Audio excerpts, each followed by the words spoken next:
Hey guys, and welcome back to my channel, Shauna Ray. Today I have a fun meal prep video for you guys. If you guys did not know, I am trying to eat low carb.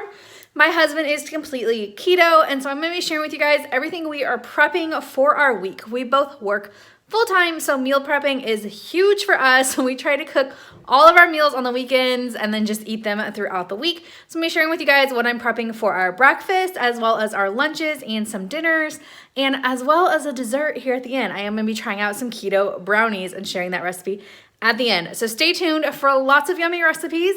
And as always, if you try any of these recipes out, make sure you tag me over on Instagram at Shauna Ray Videos, because I love to see when you guys are trying out my stuff. Let's go ahead and get started. And since becoming a mom, it literally is like I found my purpose. So first off, I'm going to be sharing with you guys my deviled eggs recipe. This is what my husband and I will eat for breakfast. So for breakfast, we're going to do deviled eggs. So I have a bunch of eggs here in my Instant Pot. I have a little bit of water down there in the bottom, and I'm just going to put my eggs in the Instant Pot, and then I'm going to cook them for about 9 minutes.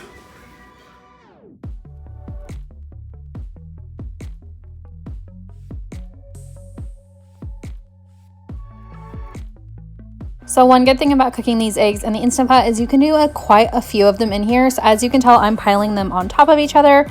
I did about 24, 25 altogether. So it's a lot of eggs, and I've never had a problem with them not being cooked when I pile them all in like this.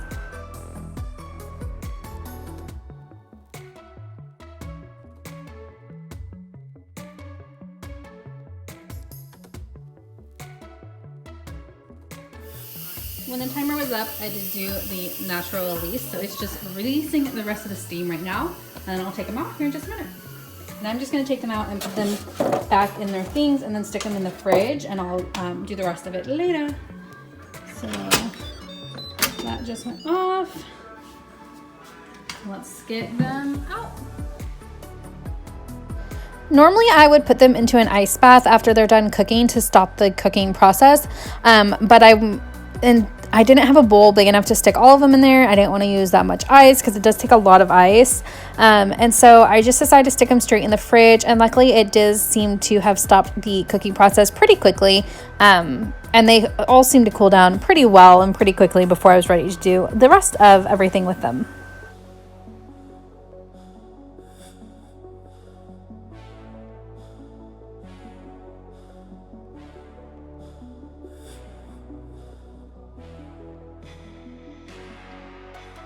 Once they were cooled off, I did just go ahead and start peeling them. My husband helped a little bit, but then he went off and cleaned the kitchen and did some other stuff instead because I'm just a lot faster at peeling them. And as I was peeling them, after I got all the shell off of them, I did stick them in a bowl of water, of ice water afterwards. So you'll see me put some ice in this water here in a minute.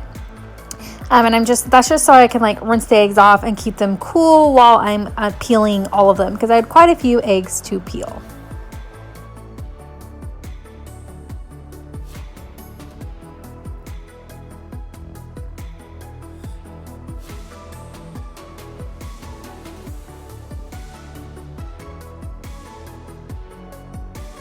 Once they are all done, I am going to go ahead and take them, and I do dry them off quickly on a paper towel, and then I just cut them open and take all of the yolk out of the inside. As you can tell, these are very hard boiled.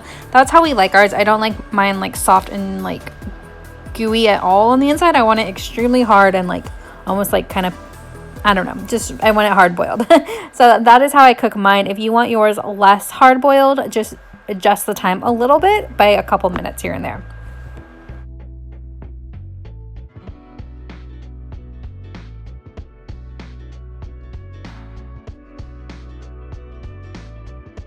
So once I was done getting all of the yolks out, I personally go ahead and mash up all the yolks, and then I'm going to go ahead and add my paprika and my dill and mix that into the yolks first.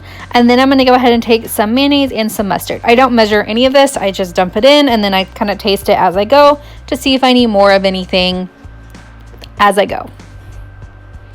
I do use a lot of paprika in mine though. That's just how my family likes it. You will see my deviled eggs at the end are going to be very red, and that's just because of how much paprika I use, and that's how I like it. But I've never seen anyone else's deviled eggs be nearly as red as mine are. So if your family doesn't like as much paprika, then you can definitely adjust that and not put nearly as much in.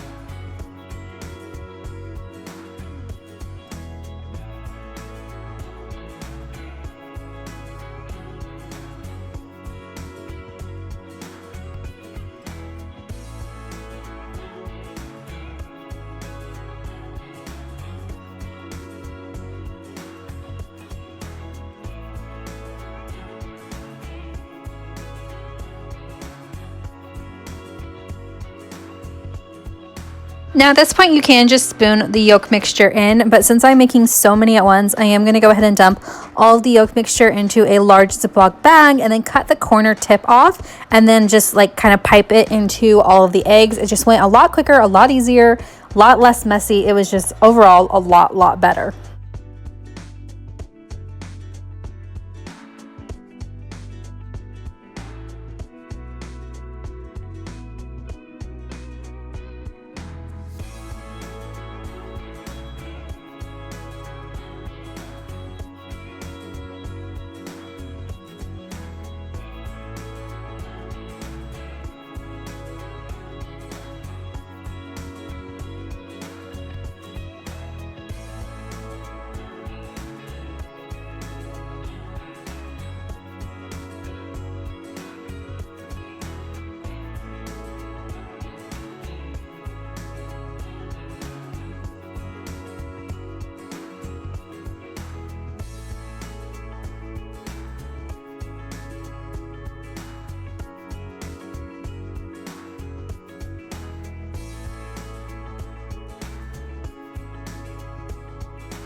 And then the last thing I do for my deviled eggs is just take a little bit more of the paprika and a little bit more dill and just sprinkle it all over it. And that will be my husband and my breakfast throughout the week. I will need to make a few more like on Wednesday or Thursday night just to make the rest of the week. But that's it. We love these deviled eggs. They're so good. So good. Next up, we are going to be making these buffalo chicken tenders. These are going to be my husband and mine lunches throughout the week, and they turned out so good. Okay, so for this recipe, you're going to need chicken tenders. Now, the original recipe only says 1 pound, but I'm still making them for the whole week. We went ahead and got 3 things of these. They're each around 1.5 pounds, so we're going to be making about 4.5 or 5 pounds of chicken. You're going to need a couple eggs. You're gonna need some heavy whipping cream. We're gonna use almond flour instead of regular flour for this keto recipe. Salt and pepper, and then whatever type of wing sauce you want. We're gonna be trying this one out this time and seeing how that goes. And those are the ingredients. First step was just to preheat my oven to 350 degrees. And then next I went ahead and tried this thing out that I saw on TikTok to pull the tendons out of the chicken. I absolutely hate the tendons in the chicken. And so I decided to try this out, and it actually worked really well. You just use a paper towel to pull it out while using a fork to like slide the chicken down. Anyways, it worked really well, but it was a kind of a pain in the butt. So I only ended up doing it for one of the packages before I moved on. Next up, I went ahead and took 2 eggs as well as 2 tablespoons of the heavy whipping cream and mixed those together. I do end up using more of this throughout the process since I had so much chicken. But basically, you're just going to take 1 egg to 1 tablespoon of heavy whipping cream. And that's going to be like your wet ingredients to bind the flour to the chicken before you cook it.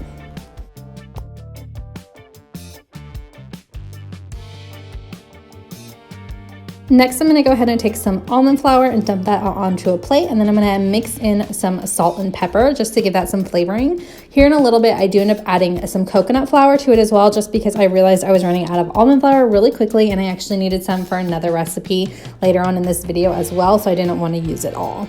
And I'm just going to take my chicken strips. I am going to coat it in the egg and whipping cream mixture, and then I'm going to dunk it into the almond flour and make sure it is fully coated before putting it onto a foil-lined baking sheet. I always use the Reynolds non-stick foil, which works amazing. Nothing sticks to it, literally nothing. And then I'm just gonna repeat the process until all the chicken strips are covered, adding more flour and more egg mixture as needed.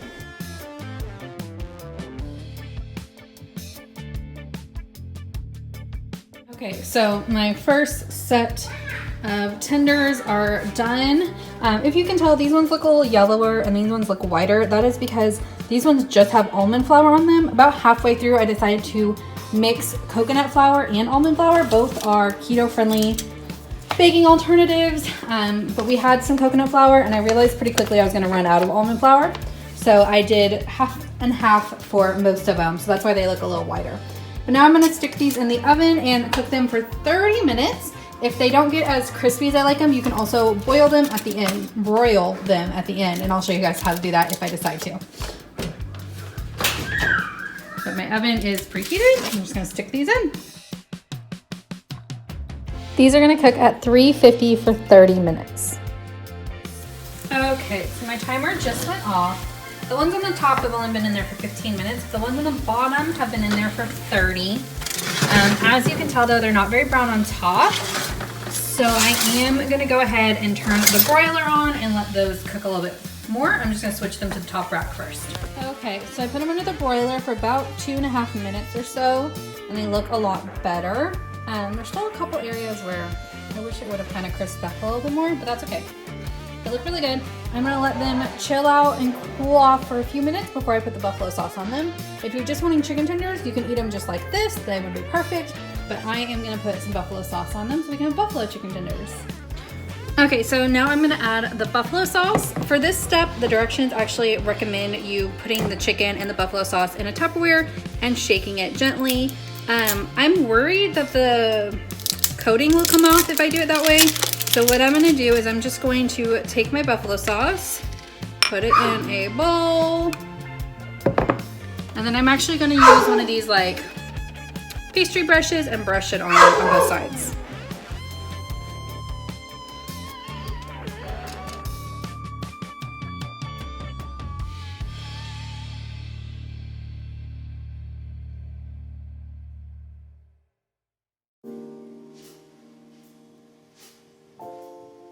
Once you're done putting the buffalo sauce on both sides, you can go ahead and serve them. These were really good. I've eaten these every day this week and I've really enjoyed them. So has my husband, and my toddler really enjoyed them just as chicken tenders as well. They're the perfect family-friendly keto meal. And of course, we did save a bunch of them to put them in the fridge so we could eat them all week long. If you make this recipe, just like if you make any of my others, make sure you tag me over on Instagram at Shauna Rae Videos. Next up, I made some chicken taco soup for us to have for lunch and dinner. Okay, so for this recipe, you are gonna need some chicken breast. I am gonna use about half of this because I bought enough for 2 recipes. So I'm gonna use about half of this. You're gonna need 8 ounces of Velveeta. You're gonna need one of these ranch seasoning packets. You're gonna need 4 cups of chicken broth. You are gonna need about 10 or so ounces of Rotel. I'm gonna split this in half and just use half of this can. You're gonna need 8 ounces of cream cheese and some taco seasoning to make our chicken taco soup. So I always use these crock pot liners. They just make everything so much easier and clean up so much easier. But if you don't like them, of course, you do not have to use them. First up, I'm just going to go ahead and take 2 of these chicken breasts and I'm gonna put them in the bottom of my crock pot. And then I'm just gonna go ahead and start adding the ingredients. I'm gonna pour the taco seasoning in there, the ranch seasoning, the chicken broth. I'm gonna cut the cream cheese up, the 8 ounces and the 8 ounces of Velveeta and pour all that in there as well. And then last I'm gonna go ahead and put in my Rotel. Now I've showed you guys this before, but I do always like to blend my Rotel up in a food processor really quick. It just helps make everything like less chunky because my family is not a huge fan of large chunks of tomatoes and peppers. This is a great idea if you have small children in your family that may be kind of picky. Blending the veggies and things like that up just helps them not even know they're there.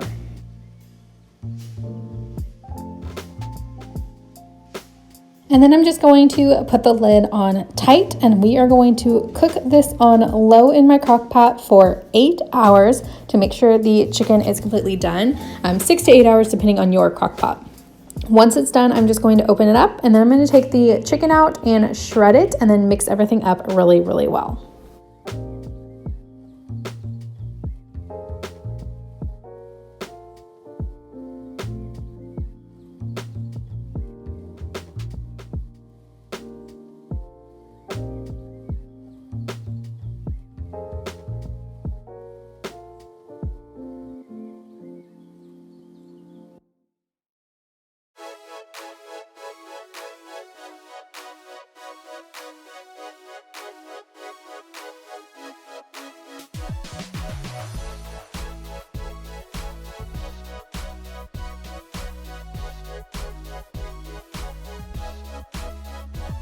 So I've made a recipe similar to this with beef on my channel, and I'm gonna be honest, I actually prefer the beef to the chicken, but both are pretty good.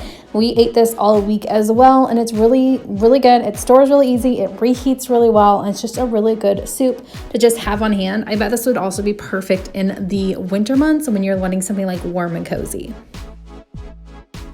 Next up, we are making these yummy keto brownies. These will for sure help with any sweet tooth craving that you have. Okay, so for this brownie recipe, I'm going to be using Swerve, which is a keto like sugar replacement type sweetener. So I'm going to be using this. I'm going to be using almond flour, and then I am going to use vegetable oil, some unsweetened cocoa powder, 2 eggs, some salt. You can also add walnuts if you want, and then you also need some boiling water. I don't like nuts though, so I'm not gonna add any nuts. And I will boil the water quickly in the microwave. I'm first going to preheat my oven to 350 degrees. All right, next the directions say to prep an 8x8 baking dish. I don't have 8x8, so I'm just gonna be using this one here. I'm gonna be using the non-stick foil. If you're not using non-stick foil, you will want to grease your foil with, you can use some of the vegetable oil or some butter, Crisco, whatever it's called. Any of that, just you're gonna wanna grease your foil if you're not using the non-stick. But I've never had a problem with the non-stick foil having food stick to it, so I'm just gonna use that. All right, and we're gonna set that aside. Okay, so in a large mixing bowl, I am going to add in 2/3 cup of cocoa powder. I'm going to add in 1/4 teaspoon of salt.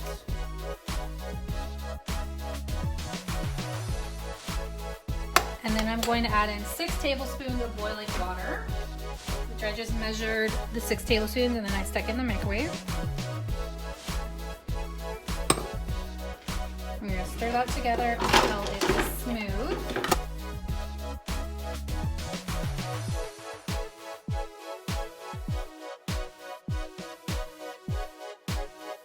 Now we are going to add 6 tablespoons of vegetable oil and then the 2 eggs.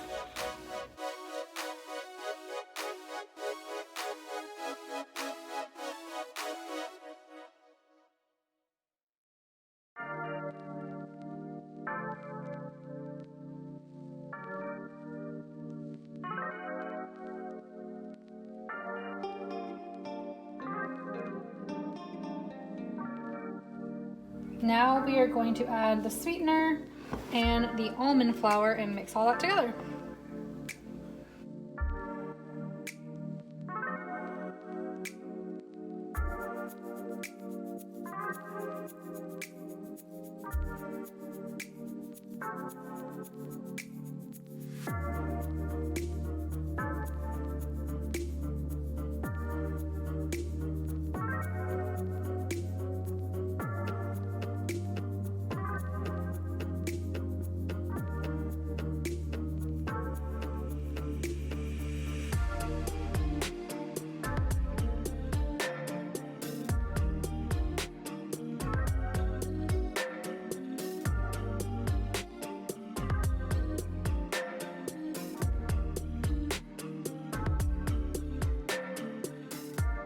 So now that the batter is done, we're just gonna go ahead and pour it into our pan.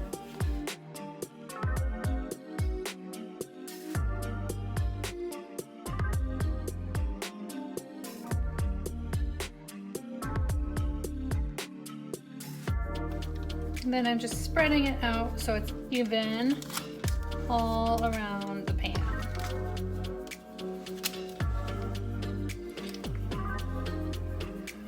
And I'm not gonna lie, this seems a little thicker than I feel like brownie batter should be, but we're gonna hope for the best. Okay, so I am going to go ahead and put this in the oven at 350 for about 35 minutes. When it's done, I should be able to stick a toothpick in it and it should come out clean. So let's go try that out.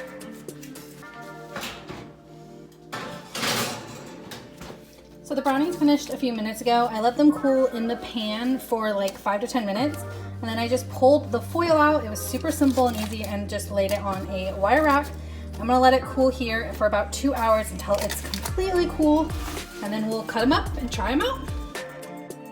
Okay, so now it's been about an hour and a half to 2 hours, and I'm gonna go ahead and cut these up. I'm gonna cut them up into very small little squares, about 16-ish of them, I think, is how many I did total, and then we will do a quick taste test. I definitely think these brownies were a little dry, but they do taste pretty good. They do taste very much like cocoa, and not nearly as sweet as like milk chocolate or anything, which are my favorites, but they were pretty good. That is it for this video today, you guys. That is everything I meal prepped for my husband and myself and my family for the week. As I mentioned, we are doing keto and low carb, so I do have quite a few keto and low carb videos on my channel every single week. So if you're not already subscribed, make sure you subscribe and give this video a big thumbs up. That just helps the YouTube algorithm know that you like this type of content. Leave me a comment down below if you have any requests on keto or low carb recipes. I'll see you guys in the next one. Bye, y'all.